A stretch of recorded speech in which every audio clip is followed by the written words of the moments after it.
Some people think of me as some kind of Indiana Jones. They imagine I spend my time pushing through cobweb-infested catacombs or hacking through the jungle with native guides at my heels. I've been to both places and found them both fascinating, but devoid of the kinds of things I search for. Most of you are familiar with the concept of a cryptid, an unknown or hidden type of animal. For all our knowledge and technology, we're still discovering new species of fauna, from the coelacanth, an ancient fish unchanged since the Devonian era, to the patui, the world's only poisonous bird, first identified in 1981. We continue to search for cryptids, whose existence is hinted at by folklore, cultural tradition, and physical evidence. The gigantic thunderbird of the American Southwest, the dinosaur-like Mokele Membe of Central Africa, or the bunyip of Australia's lakes and rivers. These animals and others draw the attention of thousands of cryptozoologists every year, many of whom are credible scientists.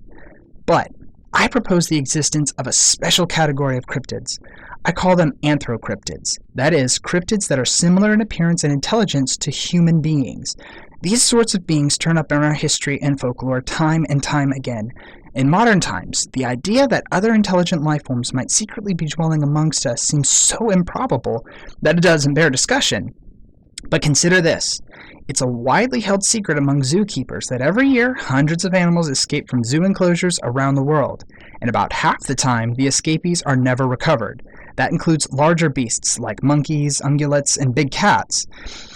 There's every reason to believe that at least some of these animals manage to find a niche and survive unseen in the local urban, suburban, or rural environment. If these creatures, acting on instinct, can hide themselves from a determined search, how much easier would it be for an intelligent man-like life forms to avoid notice when they're not being looked for? It's time we developed a methodology for seeking out and studying anthrocryptids. To that end, I've used what little we know about them to create 3 distinct anthrocryptid categories. If you wanted to hide from humans, the most obvious solution would be to place yourself as far from civilization as possible. I call the anthrocryptids who take this approach ferals. You're familiar with stories about Sasquatch and Yeti, and while most of the familiar Bigfoot evidence is almost certainly fraudulent, there are so many accounts of these creatures that they bear continued investigation. The key strategy for finding out more about them is, I think, not to go looking for them in their own environment. Unless you're trained and practiced for survival in harsh environments, traveling to the remote locations most likely to hide ferals means you put yourself in serious danger. Even if you're a botanist who spends half of his time looking for orchids in the Yucatan, I still wouldn't recommend a determined search for ferals. As comfortable and familiar as the wilds may seem to you, you're on their turf. There's no way they won't see, hear, or smell you coming. You can't expect to match their knowledge of the terrain, weather, flora, or fauna. All you can do is hope to get lucky. It's a tremendous waste of time, resources, and effort. A much better approach is to look for what biologists call edge environments, places where 2 different ecosystems meet. The edge of a field, where an ice pack blends with the ocean. The border between desert and a savanna. These are all classic edge environments where organisms can be easily observed moving from one ecoclimate to another. In the case of feral anthrocryptids, an edge environment is a place where a relatively small human community abouts a large, undeveloped wilderness. There are probably fewer ferals in such places than they are, in less accessible areas, but there's a greater chance that they'll make their presence known, either by accident or intent. One of an uncounted number of islands between Port Hardy and the British Columbia mainland, Coeur Island is accessible only by water. Even at that, ocean passages are difficult to cross, especially in fall and spring. There are no towns or any permanent structures on the island. I've collected a number of stories of possible feral encounters there, beginning with stories told by the native population and collected by an early missionary, Father Pierre. We'll hear more about him next week. I've also heard the testimony of hunters and fishermen who occasionally visit there. Among the most notable in the case of Oscar Johnson in 1922. He was a logger who was taking time off to do some fishing. He reported that one night, while he was sleeping on the beach, he was picked up in his sleeping bag and carried almost 5 miles inland.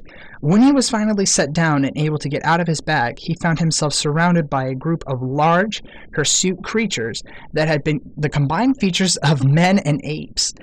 He said he was kept prisoner for 6 days and given meals of water and raw fish before he escaped. I've been to Coeur Island several times. It's a primeval place. The beach is pristine, and the forest, just 100 yards away, towers over you like an army of giants. At night, the northern lights seem close enough to touch. I've made several casts of footprints that have been seen to combine animal and human features. I haven't encountered any ferals directly, yet one night my guide and I were awoken to what sounded like howling of wolves. The next morning there were several rows of footprints that led from the beach straight to the surf. These are clearly some type of animal print, but as you can see from the tape measures in this picture, the prints are huge. They continue right into the water. Interestingly, they're headed in the direction of the island across the bay. There are other ways to keep a low profile than to just hide, of course. An approach successfully used by many organisms is camouflage. There are variations on this strategy, from protective coloration, blending into the background, to mimicking another species. I'm convinced that there have been anthrocryptids living among us perhaps for as long as we've existed. Theoretically, you can find them anywhere, but the only reports I've seen tend to place them in somewhat unusual locations. They're seen at car crashes or other accidents. I also have several citations of them being encountered in airports. More often than not, they're encountered at night. Descriptions of these beings vary, but there are two very common traits to most encounters. The first is their physical appearance. They're often described as having unearthly beauty or idealized proportions. Other times they're more exotic than beautiful. Their features seem designed or geometric. They tend to have delicate facial features. They're tall and they move very gracefully. Their voices are musical, strangely accented, and they wear cologne with complex scents. They're often dressed inappropriately, wearing a tuxedo in a supermarket or a heavy coat and a hat on a warm summer day. What would it take to conceal yourself among a large group of human beings? First of all, your best bet would be to set yourself up among a large cosmopolitan group. The more diverse, the better. In areas where people are used to crossing paths with a range of ethnicities, languages, clothing styles, and behaviors, any flaws in your disguise are less likely to stand out. This may be the reason why the vast majority of unearthlies are reported in near or some of the world's largest cities, especially those with a large tourist base. It would also help to have economic resources at your disposal. Money buys privacy and discretion. Since these beings seem capable of speaking our language and operating within our culture to a greater or lesser degree, it's conceivable that they've learned to imitate and manipulate our economic activities as well. Anecdotes I've collected suggest that unearthlies are able to move freely through restricted areas in places such as government buildings, hospitals, and museums. They are also sighted at exclusive resorts, nightclubs, and hotels. Such places would make excellent gathering sites, since the staff is expected to be discreet, and there's a high turnover of guests and visitors. However, my only personal encounter with an unearthly happened to occur in a place that doesn't match the metropolitan habitat I've been talking about. You should know by now that biology in the field doesn't always follow the neat patterns described in the slide lectures.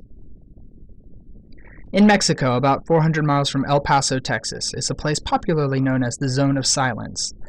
The Mexican government has renamed it Mar de Tis, or the Sea of Fates. It's essentially a desert of cactus, stone, thorny bushes, and poisonous snakes. The only residents are the staff of scientific research facilities located at the center of the zone. Since the 1930s, it's been reported that no radio reception is possible within the zone. I won't say what year, but I found this to be the case when I visited as a graduate student. Not only were our radios and televisions unable to receive signals, our walkie-talkies were also inoperable. Our first day there, we were on our way to the research facility when our Jeep stalled. We'd had the vehicle completely serviced before we set out, so you can imagine how frustrated we were. The temperature was about 103 degrees, but the engine didn't seem to overheat. It just wouldn't start up again. As we were bent over it, trying to find the problem, we heard footsteps behind us. I remember turning around and wondering if I was imagining things. I saw a tall person standing there. I tend to think it was a man. The truth is, he could have been either male or female. He had long hair that was so blonde it was almost white. His skin was pink, not tan in the slightest, and I couldn't imagine why the desert sun hadn't burned him to a crisp. He wore simple clothes, a pale gray shirt and shorts, and unremarkable hiking boots. My professor said hello and asked if the stranger was from the research center. He shook his head and then spoke in a voice that was mid-range between a man's and a woman's. He asked if we had been sent by the authorities. We said we hadn't, and that we were here to do some fossil hunting. He nodded. We stared at each other for a few awkward moments. The stranger had a slight smile on his face the whole time. Then the Jeep's engine suddenly sprang to life, startling the two of us. By the time we had turned back to the stranger, he was gone. The incident left us both badly shaken. We realized later that the stranger had carried no water bottle or hiking gear of any kind, not even a sun hat. And even though the terrain around us was flat as a pancake, the stranger had vanished in seconds, leaving not even a footprint. When we reached the research facility, the staff assured us that there was no one in the area who met that description, certainly no one who could have hiked that far into the zone without provisions, and a routine aerial survey later on that day showed no evidence of any vehicle but our own. The third group, outsiders, might also be termed zoo phantoms, suggesting something that takes the illusion of an organism but may be of a different order altogether. In previous ages, these creatures might have been called spirits or ghosts. It's difficult to engage in discussion about them without becoming mired in centuries of religious and cultural bias, but I believe that a detached, clear-minded approach to investigating them is the best tack. Outsiders come in many forms, from animated balls of light to spectral visitations to simulacrums of seeming flesh and blood.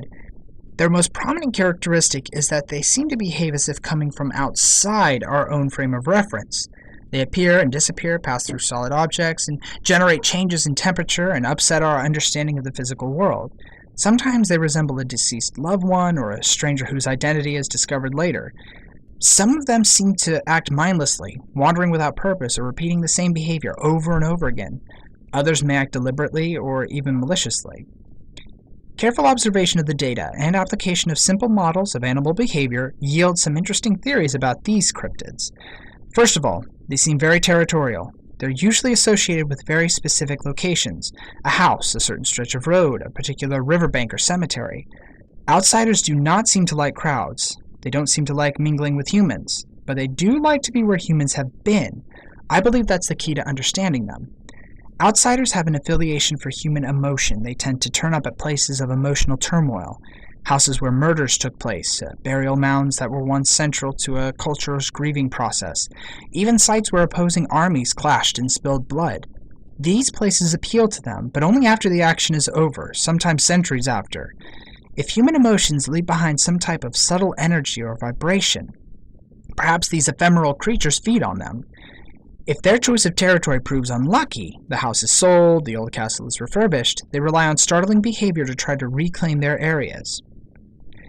2 years ago, a friend of a friend described what seemed to me to be a series of incidents of outsider activity. I was particularly intrigued because the events occurred in a cemetery.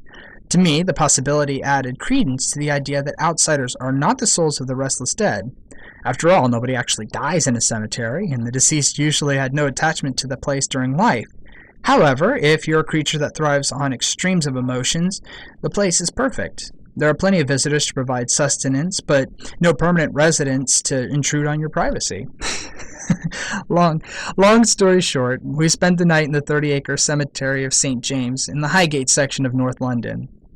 Over 167,000 people are buried there. Every so often, a disinterred body is found, causing quite a stir. But there's also a long-standing rumor that a vampire has its tomb there. My associate had connections that got us permission to remain on the grounds after dark. After the sun went down, the gravestones and monuments seemed to take on different shapes in the corners of your eyes. It's remarkable how the wind through the foliage sounds like whispering. Our night there passed uneventfully, and the sophisticated equipment we'd brought detected nothing unusual. Or so we thought. After I returned home, I ran the field recordings. I made some thorough analysis using a special analysis software, and it turned out there was one anomaly recorded. At about 4 a.m., somewhere within 2 feet of the grave over which we'd been keeping vigil, close examination and amplification of the faint signal suggested that it was an approximation of a human voice repeating the following 6 words, 70 times, and then going silent. "You pull, and I shall push." I'm still not sure what to make of that. Maybe some of you will figure it out.